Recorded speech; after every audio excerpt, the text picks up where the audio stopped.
Bismillahirrahmanirrahim.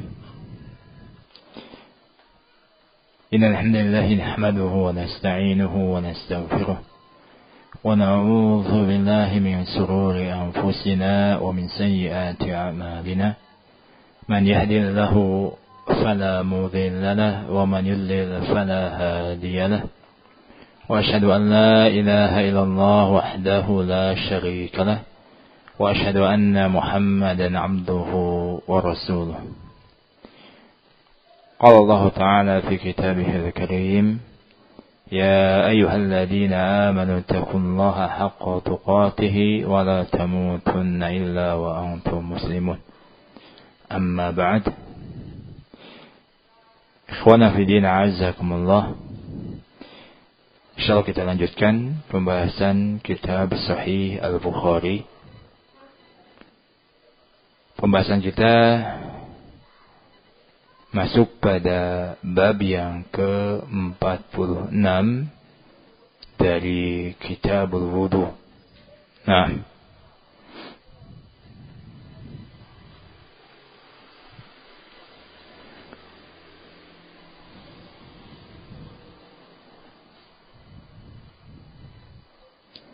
qala Imam Al-Bukhari rahimahullahu ta'ala,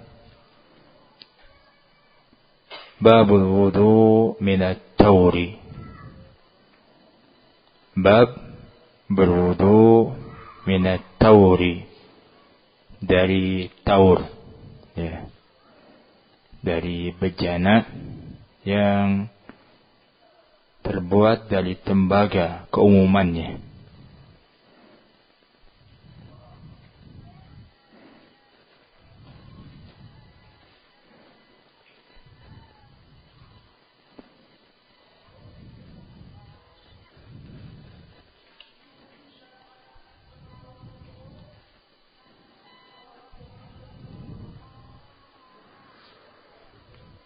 Qala Imam Al-Bukhari rahimahullahu ta'ala, haddatsana Khalid ibnu Makhlad.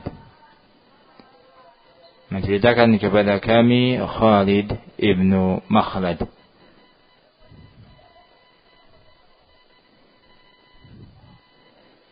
Qala haddatsana Sulaiman ibnu Bilal. Ya. Sanad ini semuanya Madaniyun, ulama al-hadis dari negeri Madinah. Qala haddatsani Amr bin Yahya an Abi.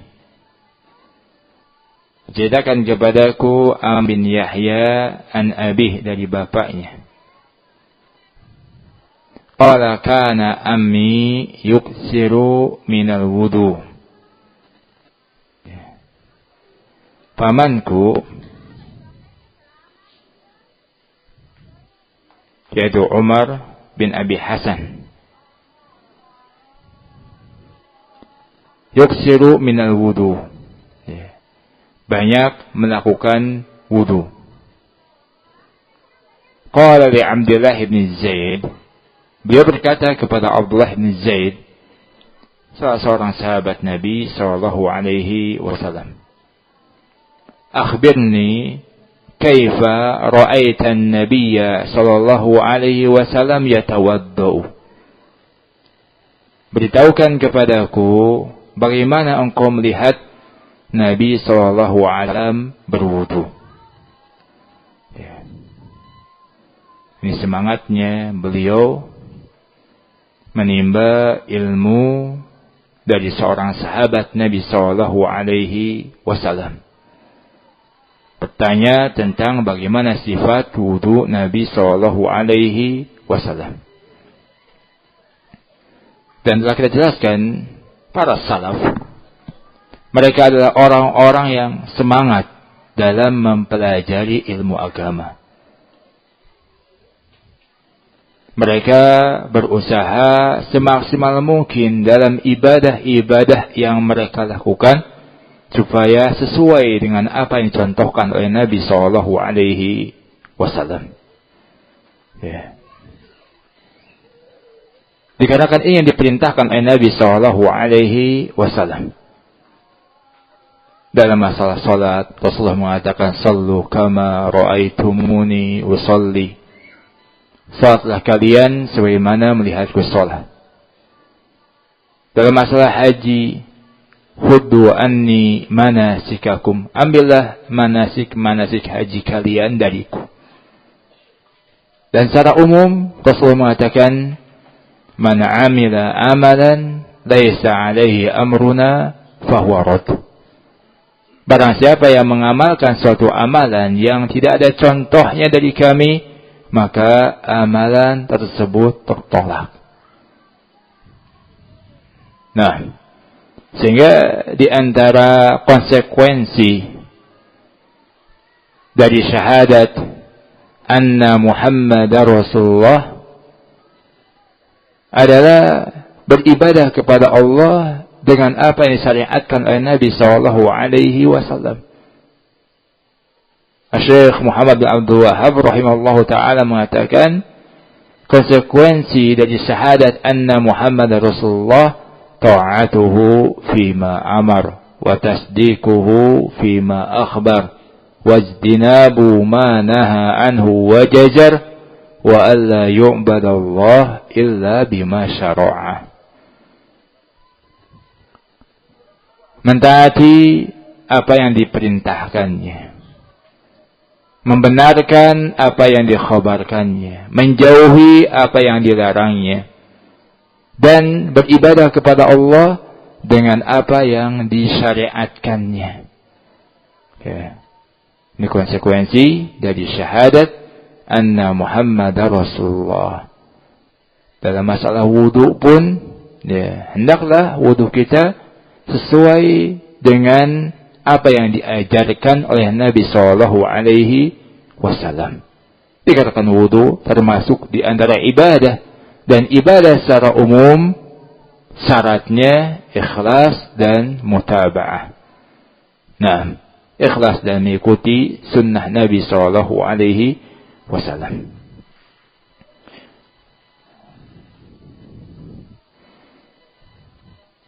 Sehingga Umar bin Abi Hasan di sini, beliau berkata kepada sahabat Nabi yaitu Abdullah bin Zaid, "Akhbirni kaifa ra'aitan nabiyya sallallahu alaihi wasallam yatawaddau." Beritahukan kepadaku bagaimana engkau melihat Nabi sallallahu alaihi wasallam berwudu. Ya. Fada'a bitaurin min ma'in. Beliau Abdullah bin Zaid meminta dibawakan taur. Ya, tadi bejana. Nah, tadi tembaga yang berisi air.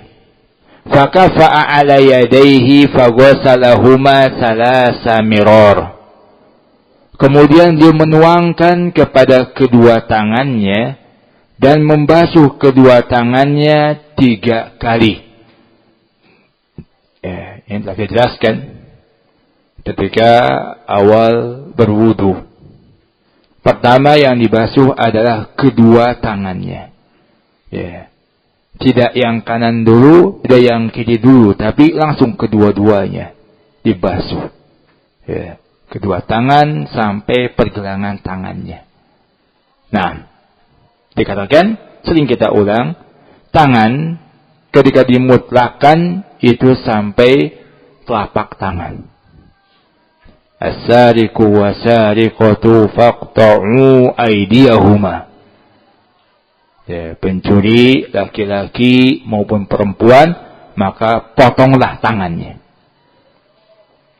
Hukuman potong tangan ini sampai pergelangan tangan. Ya. Bukan sampai lengan. Ya. Begitupun dalam tayamum. Ya. Nabi sallallahu alaihi wasallam ya, masaha wajahahu bihi, mengusap wajahnya dan kedua tangannya. Kedua tangan di sini sampai pergelangan tangan. Dikatakan kalau yang dimaksud itu sampai siku-siku, ya, ini biasa ada tambahan ilal marafiq. Ya. Nah, dalam ayat arsilu wujuhakum wa aydiyakum ilal marafiq. Basuhlah wajah-wajah kalian dan tangan-tangan kalian sampai siku-siku. Jadi kalau yang dimaukan sampai siku-siku ada tambahannya. Ya. Ada tambahannya bukan sekedar mengucapkan tangan saja, tapi tangan sampai siku-siku. Nah, adapun ketika awal berwudu hanya membasuh telapak tangannya saja sampai pergelangan tangan. Beliau membasuhnya 3 kali. Summa adkhala yadahu fit tawr famadmada wastansara 3 marrat min ghurfatin wahidatin. Kemudian memasukkan tangannya ke dalam bejana tersebut. Ya, ini pun menunjukkan tentang bolehnya menggunakan air yang musta'mal, ya, air yang telah dipakai untuk bersuci sebelumnya. Nah, dan juga tidak mengapa berwudu dengan cara mengobok air yang ada pada bejana. Ya. Nah, tapi tentunya sebelumnya kedua tangannya dicuci terlebih dahulu. Jangan langsung dihidupkan kepada bejana atau ember untuk berwudu tersebut. Ya. Apalagi kalau keadaannya baru bangun tidur. Nah, ya, terlebih-lebih bangun dari tidur malam. Nabi SAW mengingatkan, "Idza staiqadha ahadukum min naumihi fala yaghmis yadahu fil ina." Ya, qabla ayaghsilahuma. Apabila salah seorang di antara kalian bangun dari tidurnya, janganlah memasukkan kedua tangannya ke dalam bejana sebelum membasuh kedua tangannya terlebih dahulu. Ya, alasannya, fa inna ahadakum la yadri aina batat yadu. Dikarenakan salah seorang di antara kalian tidak mengetahui di mana bermalam tangannya. Ya, bisa masuk ke dalam ini, ke dalam itu. Ya. Nah, terkena najis atau lain sebagainya. Nah, sehingga hendaknya membasuh terlebih dahulu, baru setelah itu boleh dia memasukkan tangannya ke dalam bejana. Ya. Nah, kenapa? Karena sebagian orang mengatakan tidak sah berwudu dengan cara mengobok, ya, memasukkan tangan ke dalam air yang ada pada bejana. Maka dibantah dalam hadis yang kita bacakan tadi. Abdullah bin Zaid ketika memberikan contoh bagaimana wudunya Nabi SAW, beliau ya, setelah mencuci kedua telapak tangannya, memasukkan tangannya ke dalam ya, bejana yang berisi air tersebut. Nah, famad mada beliau berkumur-kumur. Ya. Nah, telah kita jelaskan berkumur-kumur adalah memasukkan air ke dalam mulut. Ya. Ini berkumur-kumur. Ini minimalnya. Memasukkan air ke dalam mulut. Ya. Yang sempurna dengan memutar-mutar air tersebut di dalam mulut. Kemudian menyemburkannya, mengeluarkannya. Ini yang sempurna. Ya. Tapi mengeluarkannya bukan merupakan syarat. Dalam artian kalau dia memasukkan air ke dalam mulutnya, ya, kemudian ditelan, sah-sah saja berkumur-kumurnya. Ya. Dan telah kita jelaskan juga, hukum berkumur-kumur ketika berwudu, pendapat yang kuat, hukumnya adalah sunnah. Ya.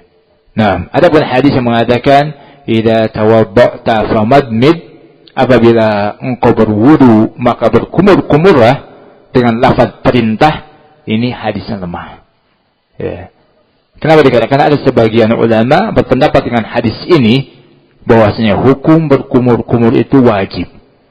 Dengan alasan Rasulullah memerintahkan. Asal dalam perintah menunjukkan kepada kewajiban. Ya. Maka kita jawab tadi bahwasanya hadis tadi yang menyebutkan perintah idza tawadda'ta famadmid, apabila engkau berwudu maka berkumur-kumurlah, hadisnya lemah. Oke, sehingga pendapat yang kuat, hukumnya adalah sunnah. Yang mengatakan wajib berdalil lagi bahwasanya mulut ini bagian daripada wajah. Ya, sebagaimana wajib membasuh wajah, maka wajib juga berkumur-kumur. Ya, maka dibantah sebagian ulama. Yang disebut dengan wajah itu ya sesuatu yang dipakai untuk muwajah. Wajah muwajah, untuk berhadapan. Ya. Adapun bagian dalam mulut jadi dipakai untuk berhadapan. Ya. Orang misalkan jadi terus mangap terus misalkan, tidak kan ya. Yang dipakai untuk berhadapan wajah, bagian wajah, hidung, pipi. Ya. Adapun bagian mulut dalamnya tidak dipakai untuk muwajah, saling berhadapan. Yang pendapat yang kuat, berkumur-kumur, hukumnya adalah sunnah. Wastansara salasa marwat, dan mengeluarkan air dari hidung sebanyak 3 kali. Ya. Tentunya sebelum mengeluarkan, dia memasukkan terlebih dahulu. Ya, yang dikenal dengan istilah istinsyaq. Ada istinsyaq, ada istinsar. Ya. Kalau istinsyaq, memasukkan air ke dalam hidung. Kalau istinsar, mengeluarkan air dari hidung. Ya. Siapa di antara para ulama tentang hukumnya? Sebelum mengatakan wajib, sebelum mengatakan sunnah. Dan pendapat yang kuat dalam masalah ini, hukumnya wajib. Ya. Kenapa dikatakan datang dalam perintah Nabi SAW? Selain perbuatan Nabi SAW, juga datang hadis perintah. Ya, idza tawadda'a ahadukum falyastansiq. Ya. Wa fi riwayatin falyastansir. Apabila salah seorang di antara kalian berwudu, maka istinsaklah. Ya, masukkan air ke dalam hidung. Ya. Dan juga keluarkanlah air dari hidung tersebut. Kalau dalam masa berkumur-kumur bukan merupakan syarat mengeluarkan air dari mulutnya, tapi kalau dalam masa istinsak, ketika dia menghirup memasukkan air ke dalam hidung, maka disyaratkan harus mengeluarkannya kembali. Dikatakan kedua-duanya wajib. Istinsak dan istinsar, pendapat yang kuat wajib. Dikatakan datang dalam perintah, dalam bentuk perintah. Al-aslu fil amri yadullu al-wujub.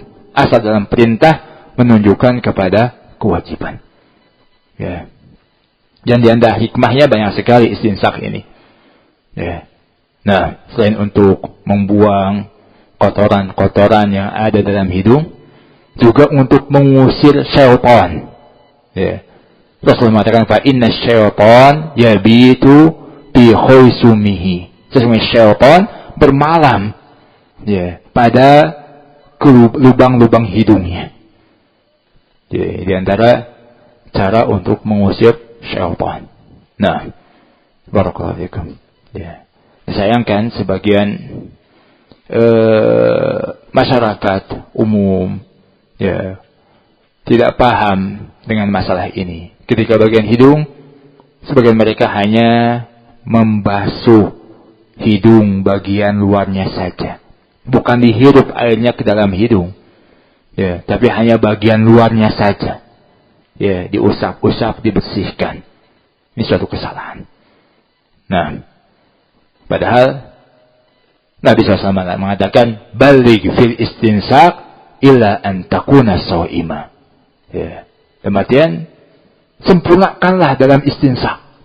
Ya, sampai air itu dirasakan masuk ke dalam hidung. Ya, saya menyengat sampai nyerang istilah kita. Ya, masuk ke dalam hidung. Sempurnakan dalam istinsak, kecuali dalam keadaan berpuasa.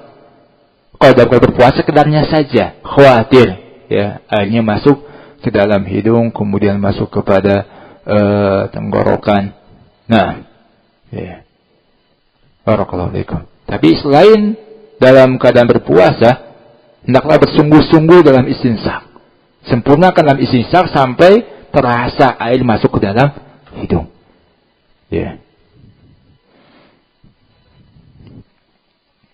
min ghurfatin wahidatin. Rasulullah melakukannya.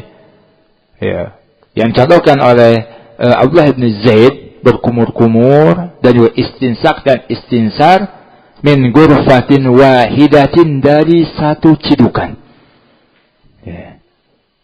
Dari satu cidukan ini, nah, ambil air satu cidukan, sebagiannya masuk ke dalam mulut, sebagiannya masuk ke dalam hidung. Ya. Ini yang sempurna. Ini contohkan oleh Nabi SAW. Walaupun sah-sah saja kalau dia berwudu, berkumur-kumur dulu 3 kali, kemudian setelah itu dia istinsar, ya, memasukkan air ke dalam hidung 3 kali, sah-sah saja. Tapi yang paling utama, ya, paling afdal, sesuai dengan apa yang contohkan oleh Nabi SAW, min ghurfatin wahidatin, dari satu cidukan. Satu cidukan dipakai untuk berkumur-kumur dan juga istinsak. Kemudian istinsar. Nah, kemudian ambil lagi satu cidukan sampai 3 cidukan. Nah, ya. Rasul mengatakan, siapa Zaid bin Sabit mengatakan salah samarwat. Ya, beliau melakukannya 3 kali. Summa adkhala yadahu faghtarafa biha faghasala wajhahu salasa marrat. Kemudian beliau memasukkan tangannya lagi, ya, dan menciduk dengan tangannya dan membasuh wajahnya 3 kali. Nah, summa ghasala yadayhi ilal mirfaqaini marratain. Kemudian beliau membasuh, ya, kedua tangannya sampai siku-siku 2 kali.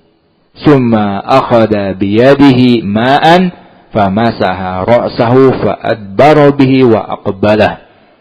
Nah, kemudian, ya, beliau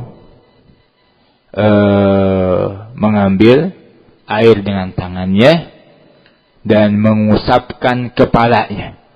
Nah, ya, ke depan dan ke belakang, atau ke belakang dan ke depan.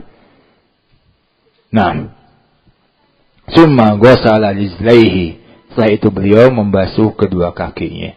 Ya, telah kita jelaskan batasan-batasan wajah, batasan-batasan kaki, ya, kun apa yang disunahkan. Nah, pada cara membasuh kepala, mengusap kepala.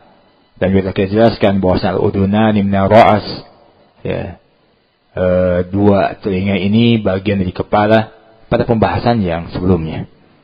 Nah, summa ghasala rijlaihi, kemudian beliau membasuh kedua kakinya. Ya, kedua kaki dibasuh, ya, bukan diusap. Nah, berbeda dengan pendapat Syiah, ya, yang mereka berpendapat kaki itu diusap. Nah, padahal, ya, hadis-hadis yang sangat jelas bahwasanya kaki itu bukan diusap, tapi dibasuh, dicuci dengan air. Faqala hakadha ra'aitu an-nabiyya sallallahu alaihi wasallam yatawaddau. Ya. Kemudian Abdullah bin Zaid mengatakan, beginilah aku melihat Nabi sallallahu alaihi wasallam berwudu. Ya, Abdullah bin Zaid, beliau memberikan contoh bagaimana wudunya Nabi sallallahu alaihi wasallam. Nah, langsung mencontohkan dengan praktek, ya, supaya mudah diingat, mudah dipahami, mudah dicerna, ya, dan mudah untuk meniru bagaimana hakikatnya, sebenarnya sifat wudu Nabi sallallahu alaihi wasallam. Nah, sebagiannya telah kita bahas hadis ini pada pertemuan sebelumnya. Yang jelas di sini menunjukkan tentang bolehnya berwudu dari taur, ya, bejana yang terbuat dari tembaga dan yang semisalnya. Nah,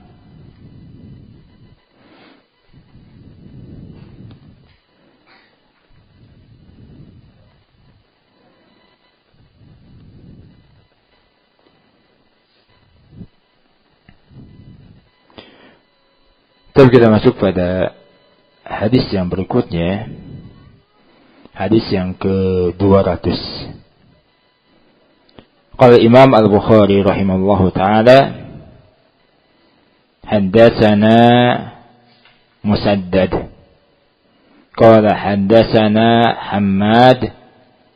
Hammad ibn Zaid. Nah, ya, bukan Hamad bin Salamah, tapi Hamad ibn Zaid. Dikatakan Musaddad tidak mendengar dari Hamad bin Salamah. Sehingga Hamad di sini adalah Hamad ibn Zaid. An Sabit, dari Sabit. An Anas, dari Anas ibn Malik radhiyallahu taala anhu. Anna Nabiyya sallallahu alaihi wasallam da'a bi ina'in min ma'in. Sesungguhnya Nabi sallallahu alaihi wasallam meminta untuk dibawakan, ya, bejana yang berisi air. Fa'utiya biqadahin roh-rohin. Dibawakan kepada Nabi SAW bejana yang roh-roh yang besar. Ya. Disebutkan oleh Al-Hafidz Ibnu Hajar rahimahullahu ta'ala. Nah, makna roh-roh muttasi'ul fam. Bejana yang bagian mulut bejana itu besar. Ya, luas. Ya, bagian mulut atau bibir bejananya itu besar. Nah,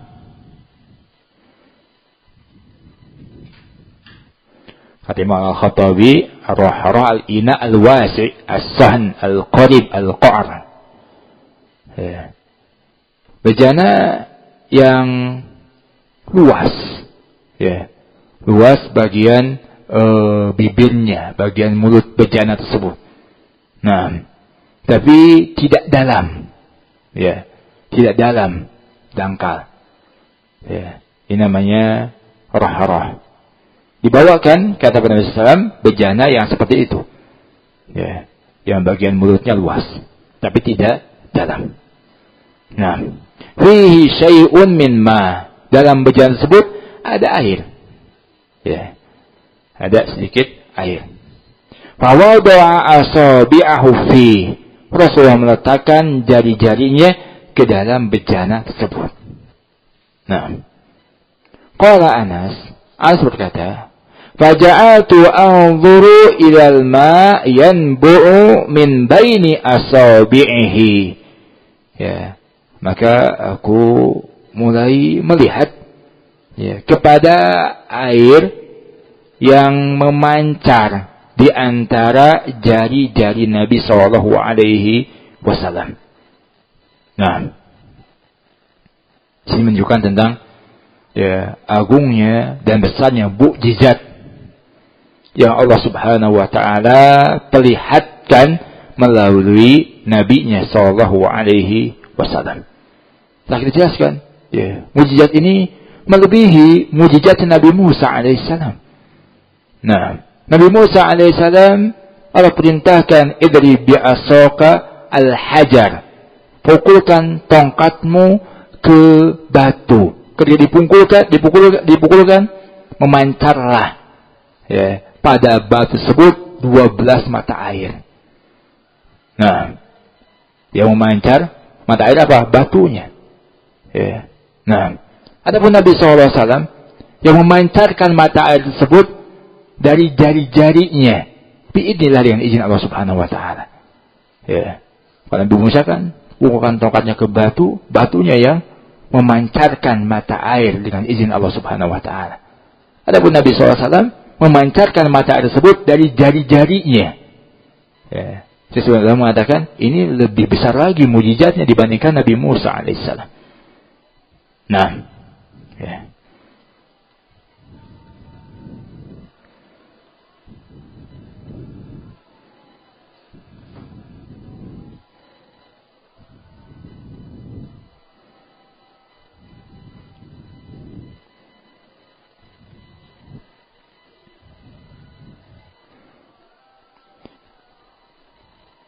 Qala Anas mengatakan, fahajaztu man tawadhu'a ma baina 70 ila 80. Dan aku perkirakan, ya, orang yang berwudu ketika itu antara 70 sampai 80 orang. Ya.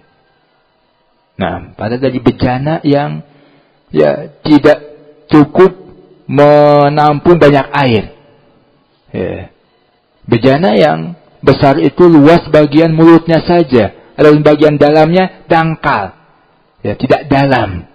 Nah, berisi padanya syai'un minal ma', sedikit daripada air. Ketika Rasulullah SAW meletakkan tangannya di atas bejana tersebut, memancar mata air dari jari jemari Nabi SAW. Sehingga bejana yang mungkin perkiraan hanya cukup untuk 1 orang, 2 orang, 3 orang berwudu, ternyata bisa 70 sampai 80 orang berwudu.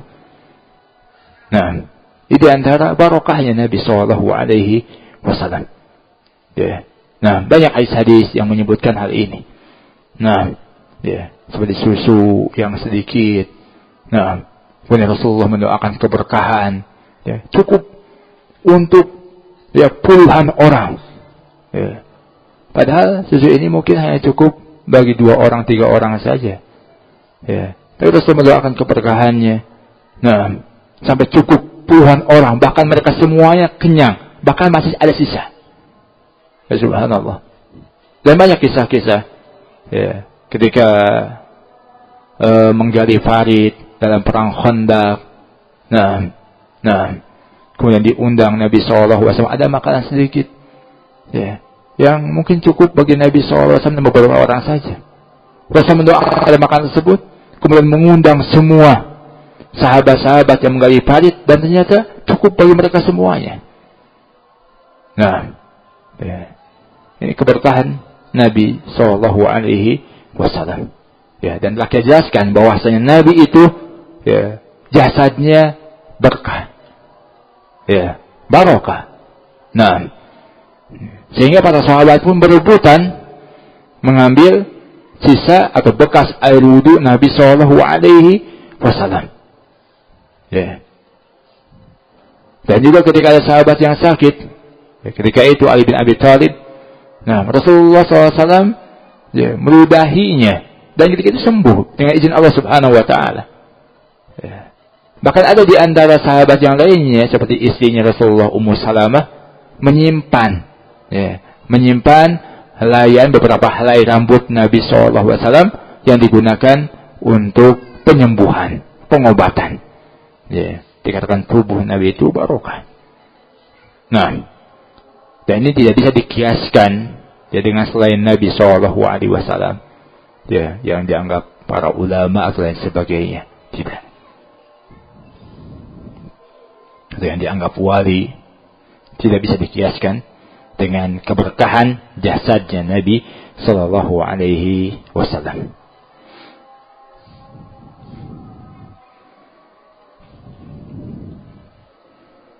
Hadis-hadis yang kita bacakan tadi, ini berkaitan dengan berwudu dari suatu bejana. Telah kita jelaskan sebelumnya, bejana apa saja bisa dipakai untuk berwudu. Apakah bejana yang terbuat dari kayu, dari bambu, atau dari batu? Nah, apakah bejana yang kecil atau bejana yang besar, terbuat dari tembaga, kuningan, atau lain sebagainya? Ini boleh-boleh saja. Yang jadi pertanyaan, bagaimana bersuci? Apakah sah ataukah tidak dengan bejana yang terbuat dari emas dan perak? Nah, sah tidak berwudu atau mandi dengan air yang ada pada bejana yang terbuat dari emas dan perak? Nah, kalau makan dan minum menggunakan bejana dari emas dan perak, ini jelas ada larangan yang menunjukkan keharamannya.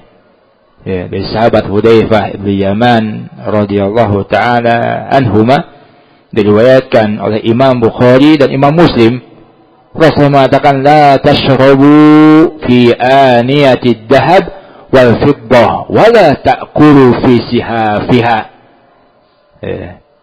Janganlah kalian minum pada bejana yang terbuat dari emas dan perak. Dan jangan pula kalian makan pada nampannya.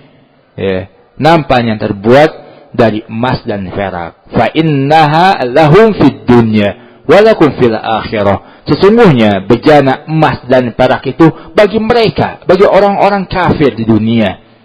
Walakum fil akhirah, dan bagi kalian di akhirat nanti. Di dunia kita tidak boleh makan, minum, menggunakan bejana emas dan perak. Kalau orang kafir, mereka bebas. Nah, mereka tidak terikat dengan aturan-aturan, tapi Allah siapkan bagi mereka adab dan siksa. Nah, sampai diistilahkan ad-dunya sijnul mu'min wa jannatul kafir. Ini pernyataan Nabi SAW. Dunia itu penjara bagi orang mukmin. Kenapa? Terikat dengan aturan, ada haram, ada kewajiban. Terikat dengan aturan, tidak bebas melakukan sesuai dengan keinginan hawa nafsunya. Dan Rasulullah mengatakan dunia ini surganya orang kafir. Orang kafir tidak mengenal yang wajib, tidak mengenal yang haram. Yang jelas apa yang sesuai dengan keinginan hawa nafsunya, mereka melakukannya. Nah, mereka bebas. Nah, memenuhi syahwat-syahwatnya. Beda dengan kaum mukminin. Ada aturan. Ada kaidah-kaidah, ada batasan-batasan yang harus diperhatikan. Nah,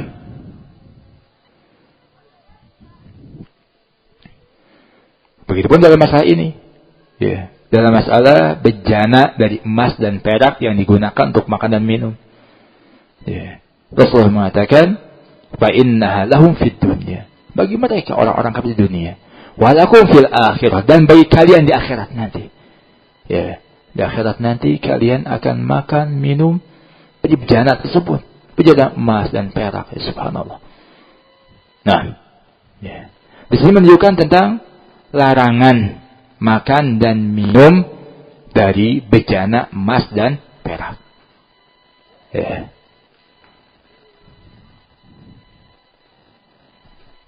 Nah, bahkan ada yang lain, alladhi yashrabu fi ina'il fiddah innama yujarjaru fi batnihi naru jahannam. Orang yang minum pada bejana perak, sesungguhnya, dinyalakan di dalam perutnya api jahanam. Sekali lagi, hukum makan dan minum pada bejana yang terbuat dari emas dan perak, hukumnya haram. Bahkan kata Imam An-Nawawi rahimahullahu taala, inna aqada al-ijma' ala tahrimil aqal was-sarab. Ijma,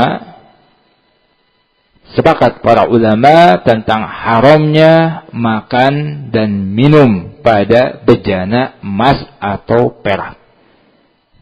Nah,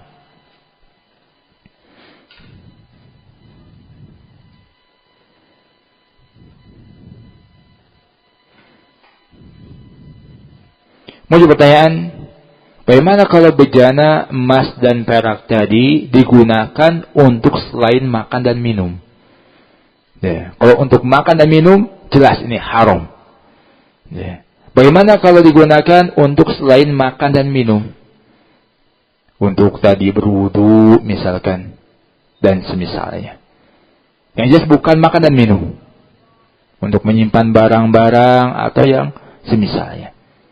Nah, jumhur ulama berpendapat tentang haramnya menggunakan bejana dari emas dan perak, walaupun selain untuk makan dan minum. Nah, mereka berpendapat selain makan dan minum diikutkan ke dalam makna makan dan minum. Nah,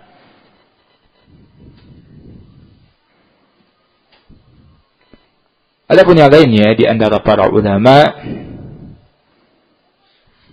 ada yang berpendapat tentang tidak haramnya menggunakan bejana emas dan perak untuk selain makan dan minum.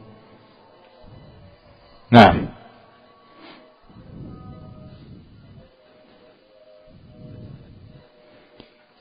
Al-Imam As-San'ani rahimahullahu ta'ala Subul Salam yang mengatakan wal haq ma dhahaba ilaihi al-qa'il bi adami tahrimi ghul al-aql wasyarab fihima.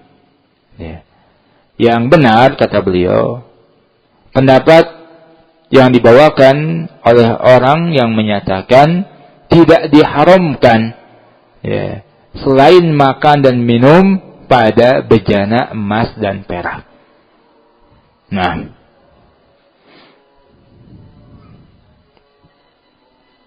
kenapa dikatakan lafaz yang disampaikan oleh Nabi SAW menyebutkan haramnya makan dan minum saja. Nah, tidak menyebutkan yang lainnya, sehingga cukup membatasi sebagaimana yang disebutkan oleh Nabi SAW. Di mana Nabi SAW menyebutkan larangannya hanya kepada makan dan minum saja. Nah, dari kata Imam Asy-Syaukani rahimahullahu ta'ala dan Nailul Autornya, wala sakka anna ahadits al-bab tadullu ala tahrimil aql wasyarab wa amma sair istimalat fala. Tidak diragukan lagi bahwasanya hadis-hadis bab yang berkaitan dengan masalah ini menunjukkan tentang haramnya makan dan minum. Adapun seluruh penggunaan tidak diharamkan. Yang diharamkan hanya pada makan dan minum saja. Adapun mengkiaskan yang lainnya dengan makan minum, ini kias ma'al farid. Mengkiaskan sesuatu yang berbeda. Nah, ada sebagian mengatakan ijma. Ijma ini ijma yang tidak sahih. Kenapa dikatakan ada di antara ulama yang lain yang menyelisihinya? Nah, tidak sempurna ijma dalam keadaan ada ulama yang lain yang menyelisihinya. Yang jelas asal sesuatu itu halal. Nah, tidak menjadi haram kecuali ada dalil yang jelas yang menunjukkan keharumannya.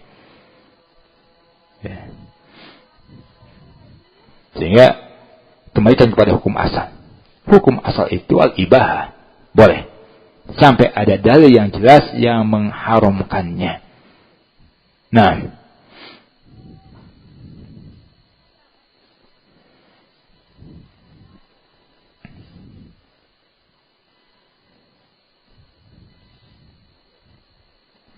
dan juga bantahan yang lainnya, Ummu Salamah radhiyallahu taala anha, beliau datang membawa bejana yang terbuat dari perak. Di dalamnya berisi selai rambut atau helai rambut Nabi SAW yang digunakan untuk pengobatan. Diriwayatkan oleh Imam Al-Bukhari. Nah, kalau seandainya tidak boleh sama sekali menggunakan bejana dari emas ataupun perak, niscaya Ummu Salamah tidak akan menyimpan helaian rambut Nabi SAW pada bejana yang terbuat dari perak tersebut. Nah, Syekh Ibnu Utsaimin rahimahullahu taala berpendapat was-sahih, kata beliau, kata dalam Syarah Mumtinya, al-ittikhada wal istimala fi ghadil aql was-syarab laisa biharam. Pendapat yang sahih, pendapat yang kuat bahwasanya menggunakan bejana emas dan perak untuk selain makan dan minum tidak haram. Di anna Nabi SAW naha an syai'in makhsus. Dikarenakan Nabi SAW melarang dari sesuatu yang khusus, yaitu makan dan minum yang diharamkan. Walau kana al-muharram ghairuhuma lakana an-nabi SAW ablaghun nas Kalau seandainya selain dari makan dan minum juga diharamkan, niscaya Nabi SAW manusia yang paling sempurna untuk menyampaikan dengan jelas. Ya. Wa abyanahum fil kalam. Rasulullah adalah orang yang paling jelas dalam pembicaraannya. La yahussu syai'an duna syai'in. Tidak akan mengkhususkan sesuatu dibandingkan yang lainnya. Ya. Bal inna tahsisahu al-aqlu wasyarab dalilun ala anna ma'adahuma jaizun. Ya. Nah, akan tapi dikhususkannya penyebutan makanan minum ini sebagai dalil bahwasanya selain makanan minum ini boleh-boleh saja menggunakannya. Nah, bi anna an-nas yantafi'una biha fi ghairi dzalika, dikatakan manusia mengambil manfaat dengan bejana tersebut pada selain makanan minum. Ya. Bahkan beliau mengatakan walau kanat haraman mutlaqan la amara an-nabiy sallallahu alaihi wasallam bi taksiriha. Kalau seandainya bejana dari emas dan perak itu haram secara mutlak, tidak boleh digunakan sama sekali, niscaya Nabi sallallahu alaihi wasallam akan memerintahkan untuk menghancurkannya, untuk memecahkannya. Nah, ya. Kalau diharamkan secara mutlak, tapi tidak ada perintah dari Nabi SAW untuk menghancurkannya. Ya, bahkan saya sebutkan tadi Ummu Salamah radhiyallahu taala anha, beliau menyimpan ya, beberapa helai rambut Nabi SAW pada bejana yang terbuat dari perak. Nah, saya pendapat yang rajih, pendapat yang kuat, wallahu a'lam, diharamkannya menggunakan bejana dari emas dan perak hanya untuk makan dan minum saja. Adapun selainnya tidak diharamkan. Wallahu a'lam bissawab. Naktafi ila huna. Insyaallah kita lanjutkan pada pertemuan yang lain. Subhanakallahumma bihamdik asyhadu an la ilaha illa anta astaghfiruka wa atubu ilaik. Assalamualaikum warahmatullahi wabarakatuh.